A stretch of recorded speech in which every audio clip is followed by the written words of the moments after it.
ડભોઈ પંથકમાં ડાંગરનો મબલખ પાક, કુવા તથા બોરના સહારે ખેડૂતોની મહેનત રંગ લાવી। વડોદરા જિલ્લાના ડભોઈ તાલુકામાં આ વર્ષે ઉનાળુ ડાંગરનો મબલખ પાક તૈયાર થતા ખેડૂતોમાં ખુશીનો માહોલ જોવા મળી રહ્યો છે।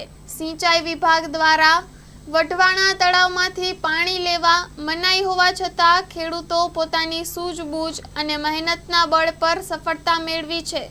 માહિતી મુજબ વઢવાણા ઇરિગેશન વિભાગે ચાલુ વર્ષે તળાવમાંથી પાણી ન લેવા કડક સૂચના આપી હતી, જેના કારણે ખેતી પર સંકટ ઊભું થયું હતું। છતાં ખેડૂતો હિંમત હાર્યા વગર પોતાના ખેતરોમાં આવેલા કુવા અને બોરના પાણીનો યોગ્ય ઉપયોગ કરીને ડાંગરનું વાવેતર કર્યું અને આજે શાનદાર ઉત્પાદન મેળવ્યું છે।